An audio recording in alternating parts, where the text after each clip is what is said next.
ಕಿಚ್ಚು ಟೈಮ್ಸ್ಗೆ ಸ್ವಾಗತ.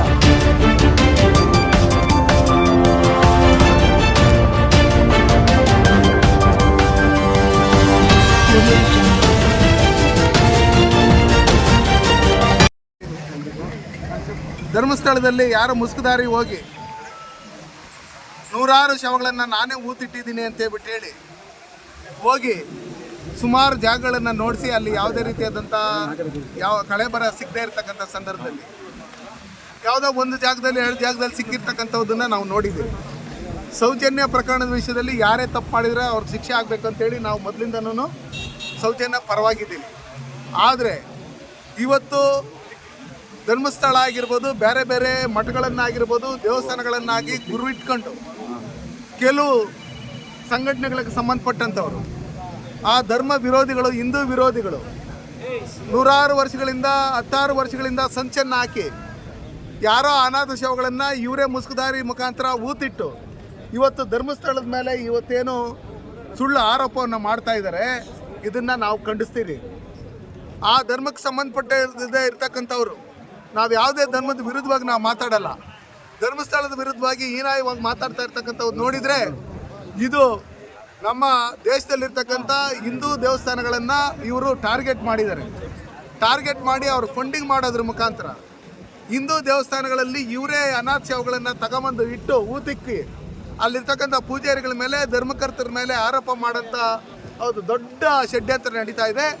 ಅದಕ್ಕೋಸ್ಕರ ಈ ದೇಶದಲ್ಲಿರ್ತಕ್ಕಂಥ ಪ್ರತಿಯೊಂದು ಹಿಂದೂ ಕಾರ್ಯಕರ್ತರು, ಈ ದೇಶದ ಪ್ರಜೆಗಳು ಎಚ್ಚೆತ್ಕೊಂಡು ಯಾವುದೇ ಧರ್ಮದಲ್ಲಾಗದ, ಕ್ರಿಶ್ಚಿಯಾನಿಟಿಯಲ್ಲಾಗಿರ್ಬೋದು, ಮುಸ್ಲಿಮ್ಸಲ್ಲಾಗಿರ್ಬೋದು, ಹಿಂದೂ ಧರ್ಮದಲ್ಲಾಗಿರ್ಬೋದು, ಈ ಮಠಗಳಲ್ಲಿ, ಮಂದಿರಗಳಲ್ಲಿ, ಮಸೀದಿಗಳಲ್ಲಿ ಈ ರೀತಿ ಸುಳ್ಳು ಆರೋಪಗಳನ್ನು ಮಾಡೋದನ್ನು ನಾವು ಖಂಡಿಸ್ತೀರಿ. ಅದಕ್ಕೋಸ್ಕರ ನಾವು ಧರ್ಮಸ್ಥಳದ ಆವರಣ ಏನಿದೆ, ಅನಾಥ ಶವಗಳನ್ನು ಏನು ಊತಿಟ್ಟು ಇವರು ಸುಳ್ಳು ಆರೋಪ ಮಾಡ್ತಾ ಇದ್ದಾರೆ, ಇದು ನಿಜಕ್ಕೂ ಖಂಡನೀಯ. ಇದೇ ರೀತಿ ಧರ್ಮಸ್ಥಳದ ಮಂಜುನಾಥ ಸ್ವಾಮಿ ಮೇಲೆ ಇವರು ಸುಳ್ಳು ಆರೋಪಗಳನ್ನು ಮಾಡಿ ಏನಾದರೂ SITನ ಬಿಟ್ಟು ಅದನ್ನು ಆದಿ ತಪ್ಪಿಸೋಂಥ ಕೆಲಸಗಳನ್ನು ಮಾಡಿದರೆ ಮುಂದಿನ ದಿನಗಳಲ್ಲಿ ಕರ್ನಾಟಕ ರಾಜ್ಯದಾದ್ಯಂತ ನಾವು ಉಗ್ರವಾದಂಥ ಹೋರಾಟಗಳನ್ನು ಮಾಡಬೇಕಾಗುತ್ತೆ. ಅದಕ್ಕೋಸ್ಕರ ಆ ಮುಸುಕುದಾರಿ ಯಾರನ್ನು ಕಳಿಸಿದ್ದು, ಈ ಏನನು ಯೂಟ್ಯೂಬ್ ಚಾನಲ್ ಅವ್ರು ಏನು ಅಲ್ಲಿ ಬಂದಿದ್ದಾರೆ ಅವ್ರನ್ನ ಯಾರು ಕಳಿಸಿರೋದು, ಅವ್ರಿಗೆ ಯಾರಿಗೆ ಸೇಲ್ ಆಗಿದ್ದಾರೆ, ಆ ಮುಸುಕುದಾರಿ ಹಿಂದೆ ಇರ್ತಕ್ಕಂಥವ್ರು ಯಾರು, ಅಲ್ಲಿ ಅವನು ಯಾರೋ ಒಬ್ಬ ಇದ್ದಾನೆ ಸಣ್ಣ ಮನೆ ಇಟ್ಕೊಂಡಿದ್ದವನು ಇವತ್ತು ದೊಡ್ಡ ದೊಡ್ಡ ಬಂಗ್ಲೆಗಳನ್ನು ಕಟ್ಕೊಂಡಿರ್ತಕ್ಕಂಥ ಅವನ ಕೆಲಸ ಏನು, ಅವನ ತೋಟದಲ್ಲಿ ಏನಾದ್ರು 1000 ರೂಪಾಯಿ ನೋಟ್ ಹಾಕಿ ಏನಾದರೂ ಬೆಳೆ ಬೆಳಿತಾವನ, ಇಲ್ಲಾಂದರೆ 10,000 ರೂಪಾಯಿ ನೋಟ್ ಹಾಕಿ ಏನಾದರೂ ಬೆಳೆ ಬೆಳಿತಾವನ, ಅಷ್ಟು ದುಡ್ಡು ಅವನಿಗೆ ಎಲ್ಲಿಂದ ಬಂತು? ಅವ್ರದ್ದು ಅಕೌಂಟ್ಗಳು ಇನ್ನೊಂದು ಮತ್ತೊಂದು ಚೆಕ್ ಮಾಡೋದ್ರ ಮುಖಾಂತರ ಧರ್ಮಸ್ಥಳದ ಮೇಲೆ ಮಾಡ್ತಾ ಇರ್ತಕ್ಕಂಥ ಅನ್ಯಾಯವನ್ನು ಖಂಡಿಸಿ ಈ ರಾಜ್ಯದಲ್ಲಿ, ಈ ದೇಶದಲ್ಲಿರ್ತಕ್ಕಂಥ ಎಲ್ಲ ಧರ್ಮಸ್ಥಳದ ಭಕ್ತಾದರು ಎಲ್ಲರೂ ಒಟ್ಟಿಗೆ ಸೇರಿ ಹೋರಾಟವನ್ನು ಮಾಡಬೇಕಂತೇಳಿ ಈ ಮೂಲಕ ನಾನು ಕರೀತೀನಿ.